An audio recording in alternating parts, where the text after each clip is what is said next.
El poder de la palabra con usted. Con quien estoy charlando este momento es con el economista Pablo Dávalos. Él fue candidato a alcalde de Quito, pero no voy a hablar de su candidatura.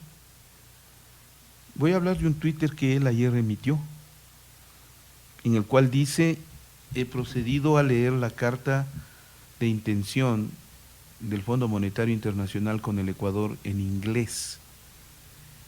Y dice algo que a mí me alarmó, y yo le pido al público que tome en cuenta lo que dice. No entiendo por qué desde el FMI se hace todo un esfuerzo para desdolarizar al Ecuador. Oye, eso es grave. Oiga, señor, usted es responsable de lo que está diciendo, porque no es grave, es gravísimo. ¿Sí o no? Pablo Dávalos, buenos días, buenas tardes, buenas noches. Un saludo muy cordial a todas las personas que están compartiendo con nosotros este espacio. Bueno, yo soy académico, fundamentalmente académico. Hice mi doctorado en economía en Francia y he escrito libros sobre el Fondo Monetario Internacional, he escrito libros sobre el neoliberalismo. Lo que te puedo decir es que siempre que un país firma una carta de intención con el Fondo Monetario Internacional, ese país termina mal. O sea, eso es una axioma. Es inevitable. No hay caso, o sea, no hay caso de un país que haya firmado con el Fondo Monetario y se haya recuperado social, económica, institucional y políticamente. El Fondo Monetario es la vía más rápida, más expedita para destruir un país. Hay un economista que se llama Joseph Stiglitz, que escribió un libro, Nobel, que además ganó el premio Nobel de Economía, que escribió un libro sobre el malestar en la globalización, y de las 400 páginas de ese libro, las 300 páginas son una crítica al Fondo Monetario Internacional. Ya. Entonces, todos los datos, todos, absolutamente todos los datos, todas las cartas de intención que han suscrito diferentes países del mundo con el Fondo Monetario han implicado una crisis. El caso de Argentina es sintomático, el caso de Grecia también es sintomático. En Europa nosotros tenemos, por ejemplo, Portugal es un país que se negó a firmar un acuerdo con el Fondo Monetario Internacional, le dijo no gracias. Y resulta ahora que Portugal es un ejemplo de recuperación económica, ¿no? Mientras que Grecia, que suscribió con el Fondo Monetario Internacional, hasta el día de hoy no sale de la crisis. Claro.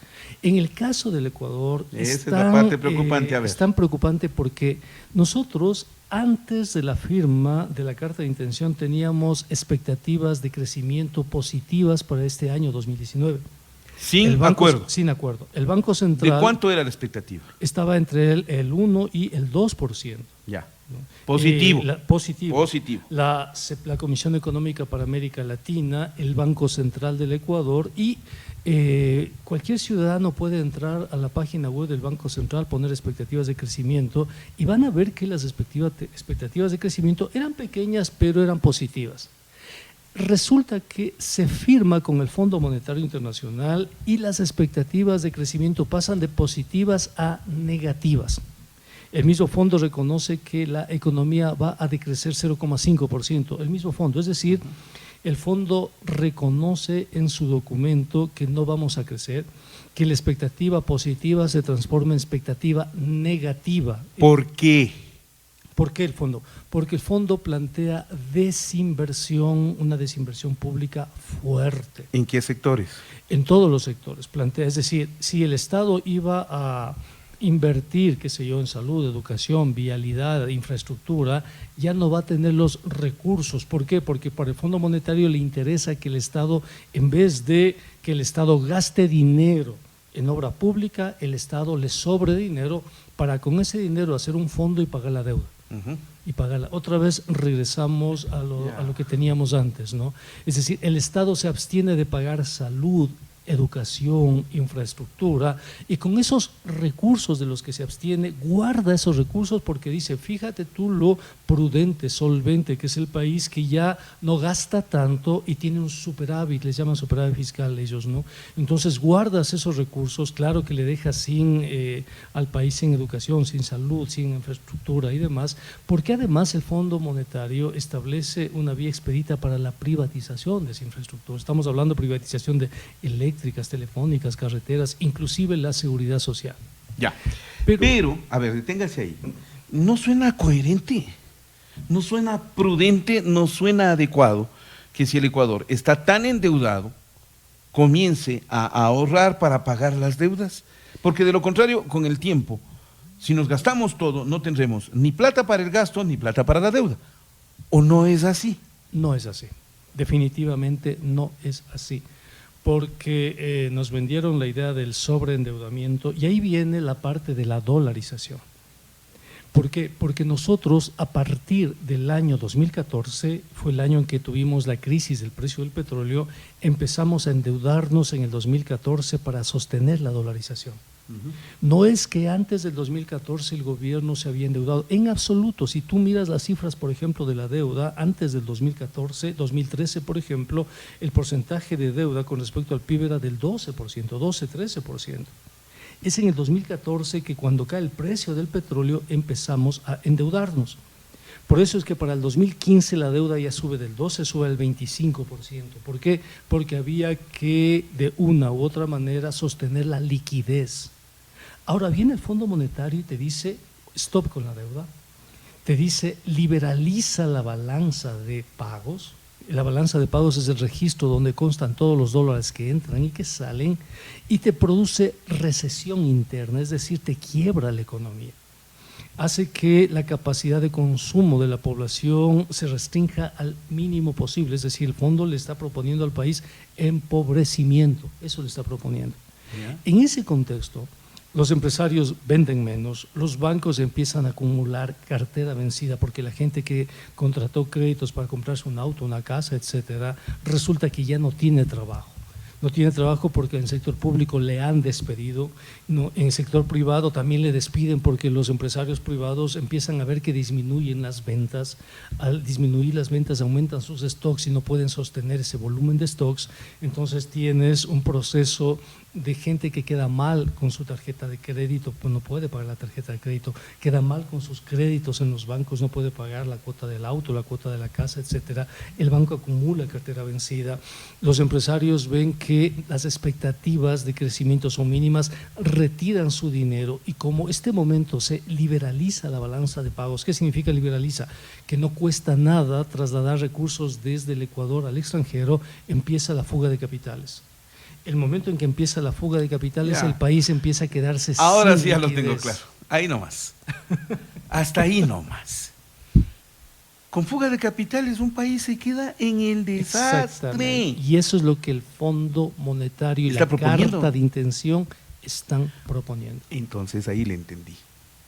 Eso es la desdolarización. Exacto, desdolarización. Esa es. Esa es. O sea, se llevan todos los dólares y le dejan al Ecuador sin moneda y sin recursos. Pero es más grave porque van a decir para financiar la dolarización vamos a tener que vender la infraestructura pública. Entonces, si queremos sostener la dolarización, le van a decir al país, no nos queda otro camino que vender las hidroeléctricas, que vender la seguridad social, que vender toda la infraestructura que se construyó en los últimos 10 años.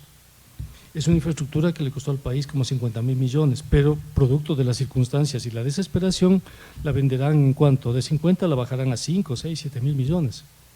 Y se llevarán grupos de poder, muchos de ellos adscritos al gobierno.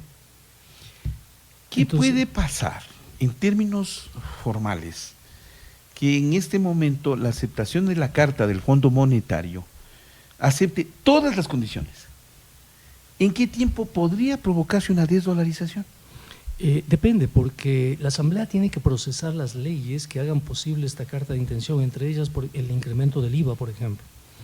La Asamblea tiene que incrementar el IVA, me imagino que al 15, al 16%. La Asamblea también tiene que aprobar las leyes de la flexibilización laboral. La Asamblea también tiene que aprobar las leyes, aunque ya están dentro de la Ley de Fomento Productivo, pero se necesitan marcos jurídicos que garanticen la transferencia de la infraestructura pública al sector privado, la figura de las concesiones, ¿no? Entonces, pero el proceso de fuga de capitales da cuenta de que se está incubando una crisis muy parecida al 99 y un escenario que podría, dependiendo de los tiempos políticos, etcétera, darse en 1 año, 2 años, máximo 3. No, pues eso ya está desastroso. Pero mira, Es que no, esperen. Oigan, 2, 3 años. Te comento una cosa. No siga. Mira, en 1994, Dajic firmó una carta de intención Parecida. peor, o parecida. Ah. Y recuerdo que en ese entonces, desde el Instituto de Investigaciones Económicas de la Universidad Central, le advertimos a la población que esa carta de intención iba a liberalizar el sector bancario y financiero y eso iba a provocar una burbuja y que cuando esa burbuja se reviente iba a causar una crisis de graves consecuencias. Uh-huh. Yo escribí un paper en 1995 advirtiendo eso y nadie me hizo caso. 1999 estalló la crisis, ¿no? Porque estaban ahí los elementos para esa crisis y hoy está pasando lo mismo. Entonces, yo quisiera que la ciudadanía sepa que la crisis que estamos viviendo, yo lo anticipé el año pasado cuando dije la crisis inducida. Se están inventando la crisis, están provocando esta crisis. ¿Por qué están provocando la crisis? Porque fíjate tú, no había ninguna necesidad de ir al Fondo Monetario Internacional, no había. El Fondo Monetario te está entregando 4.200 millones, que es exactamente la misma cantidad que perdimos cuando se aprobó la Ley de Fomento Productivo. Perdimos 4.200 millones. Si no se aprobaba la Ley de Fomento Productivo, el país podía recuperar vía impuestos esos 4.000 millones que en este momento el fondo le da en 3 años. El primer crédito de 600 millones, alrededor del 0,6% del PIB, le acaba de dar. No había ninguna necesidad. Y por último, si tenías necesidad de recursos, cuando el presidente Moreno viajó a China, el gobierno chino le dijo, nosotros podemos generar recursos de alrededor de 8.000 millones. No había ninguna necesidad financiera de ir al Fondo Monetario. Entonces, ¿por qué fueron? Fueron al Fondo Monetario, le obligaron al presidente, me imagino, a ir al Fondo Monetario por 2 razones. La primera, para tener el aval político que legitime la privatización. Para decir, nosotros vamos a privatizar, es decir, vamos a transferir riqueza pública a manos privadas, porque el Fondo Monetario nos obliga en la carta de intención. 1. Y 2, vamos a bajar los salarios. Vamos a flexibilizar los salarios, porque eso consta, y lo dice en la primera página del Fondo Monetario, lo dice. Yo le he dicho en el tweet a las personas que les puedo enviar la carta de intención, la versión en inglés. He estado enviando a varias personas que me han pedido. Yo tengo en mi blog personal, que es pablo-davalos.blogspot.com, tengo todas las cartas de intención desde el 82, todas las cartas de intención. ¿Y esta comparada con las anteriores? Es igualita. Pero no puede ser el modelo calcado frente a condiciones distintas. Igualita. Fíjate el error que cometieron y les critica Stiglitz en su libro, que llegaron al extremo los técnicos del Fondo Monetario de suscribir una carta de intención con un país del África y se olvidaron poner copy-paste, ¿no?, en el documento y aparecía el nombre de un país latinoamericano en la carta que firmaba un país africano. Yo suponía que después de todo el desastre al que le llevaron a la economía mundial, el Fondo Monetario Internacional en los 90 y en los 2000, ya se habían calmado. Están peores que antes. Pero no, o sea, no me puede decir eso. A ver, como decía Einstein, si haces las cosas no esperes resultados de diferentes. la manera igual a la que estabas haciendo, no esperes resultados distintos. Entonces, yo le recomiendo a las personas que me están escuchando que visiten el blog de Pablo Dávalos. Ahí tengo todas las cartas de intención, absolutamente Le todas. vamos a cobrar por la de cuña. intención. Ahora Sí, que andamos para necesitando que- recursos. Para que la gente pueda tener acceso a esos documentos y compare esas cartas de intención con la nueva. Le puedo también entregar esa carta de intención. Y te comento algo. Yo formo parte, soy el creador del denominado Foro de Economía Alternativa y Heterodoxa. Ya. Pero hay otro foro donde están economistas ortodoxos, clásicos, algunos de ellos neoliberales. Eso más suena a iglesia de cualquier tipo. Bueno, te comento eso porque somos economistas de diferentes vertientes teóricas, que vemos de diferentes formas de economía. Te comento esto porque los economistas de este foro ortodoxo, este foro clásico, si tú quieres, también están preocupados por la firma de la carta de intención. También están advirtiendo exactamente lo mismo que hoy te estoy diciendo. Y vamos a hacer una rueda de prensa conjunta la próxima semana para advertirle al país que esta carta de intención nos va a llevar a una crisis de consecuencias muy graves, que hay que parar esta carta de intención. Entonces, estamos en eso. Por eso yo no quería preocuparte en esta entrevista. Pero es que no, o sea, ¿y qué tan inminente es? ¿Qué significó el primer avance, las primeras frases, la presencia del delegado del Fondo Monetario Internacional acá? En este momento, ¿cuán comprometido está el Ecuador en este instante con esa carta? La carta está ya suscrita, nos han dado ya un avance en la carta de intención, nos han dado un avance de un poco más de $600 millones, el Ecuador está comprometido con esa carta de intención. Yo pienso que la resolución para evitar que venga la crisis es parar ahí la carta de intención, devolverle al Fondo Monetario los 600 millones que nos acaba de dar, al cambiar la ley de fomento productivo definitivamente, establecer una serie de reformas jurídicas que le permitan y le devuelvan al Estado recuperar esa capacidad tributaria, es decir, la capacidad de cobrar impuestos, sobre todo los grandes grupos económicos que son los que no cumplen con una responsabilidad como deberían hacerlo. Creo que la Asamblea necesita devolverle al país la confianza, la estabilidad, caso contrario ellos serán cómplices de esta debacle que se nos viene. En ese sentido creo que la Asamblea debería llevar adelante un proceso de fiscalización al presidente Lenín Moreno. Mucho me temo que es tan fuerte esta carta de intención que le consume, por así decirlo, el poco capital político que tiene Lenín Moreno. Yo me imagino que estamos en la presencia de una crisis institucional y el presidente Lenín Moreno deberá presentar la renuncia. ¿Por qué? Deberá presentar la renuncia. A ver, espera. Tan fácil no la plantees, no lo va a hacer. Es que ya está casi eso. A ver, no. ¿De qué me enteré o de qué me perdí?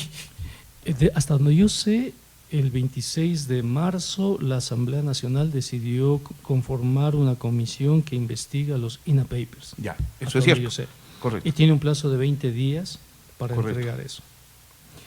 Esa comisión tiene dos posibilidades: exculpar al presidente Moreno en un contexto donde esos documentos son públicos y eso le significaría a la Asamblea perder credibilidad, mucha credibilidad, ¿no? O, caso contrario, establecer indicios de culpabilidad al entorno presidencial. No sé qué partidos le puedan defender al presidente Lenín Moreno, creo que pocos, no sé. Pero en el supuesto que se compruebe indicios de culpabilidad, es la Asamblea. Si la Asamblea sabe además que el presidente Lenín Moreno ha negociado con el Fondo Monetario una carta de intención cuyas consecuencias para el país pueden ser dramáticas, la Asamblea puede aprovechar el informe de esta comisión INA Papers para establecer los causales de un juicio político. Es decir, establecer, si tú quieres, un proceso de cambio a nivel del Ejecutivo. De tal manera que el presidente Lenín Moreno o sea destituido en un juicio político o presente de forma anticipada la renuncia. Es un escenario que ya está, no me estoy inventando nada. Es un escenario que ya… ¿Y la carta de intención? ¿Se queda? Dependiendo el nuevo presidente, si es el vicepresidente el que asume, dependiendo los compromisos, ¿no? Y dependiendo el rol de la Asamblea. Existe un artículo sobre los tratados internacionales en la Asamblea. La Asamblea puede acogerse a ese artículo, 419, algo así, creo que es ese artículo de la Constitución. Ese artículo de Constitución dice que la Asamblea debe avalar los tratados internacionales, incluso aquellos que afectan al país en materia económica. Es decir, la Asamblea puede jugar un rol todavía, puede decir, bueno, puede pedir explicaciones al ministro, puede llamar la Asamblea a los integrantes del Foro de Economía Heterodoxa, del Foro de Economía y Finanzas Públicas, para que le expliquen al país y sobre eso tomar decisiones. Ya, hasta ahí nomás. O sea, son dos noticiotas las que tengo en esta entrevista. La primera, vamos a la desdolarización, si sigue esa carta. Y la segunda, ya se ve el presidente Moreno. Más o menos así sale. ¿Lo puedo titular así? Pero por supuesto. Por eso no quería regresar. Es que estas cosas a uno le afectan. Créanme, ¿cómo pueden manejar el país de esa manera? ¿Cómo pueden manejar al absolutamente país de esa irresponsable. manera? O sea, lo que ha hecho Lenín Moreno es absolutamente irresponsable. Es irresponsable, con el país, es absolutamente irresponsable. irresponsable. Está desinstitucionalizando el país, está desinvirtiendo, está provocando crisis, está provocando recesión, le está empobreciendo a la gente de manera absolutamente gratuita, a sus propios electores. Les está llevando a la crisis, les está llevando a la pobreza. Cuando hay un plan B, hay posibilidades de hacerlo, ¿no? Mira, dijo que iba a crear no sé cuántos miles de empleos por año, pero está creando desempleo. Tú tienes un progreso en el desempleo, pero impresionante. Tenemos la tasa más baja de pleno empleo desde la crisis de 1999. Los indicadores sociales de crecimiento de la pobreza, etcétera, se están pareciendo mucho a lo que nos pasó justo antes del 99. Justo antes de la dolarización. Justo antes. O sea, están ahí los indicadores. Gracias, Pablo Dávalos. Muchas gracias.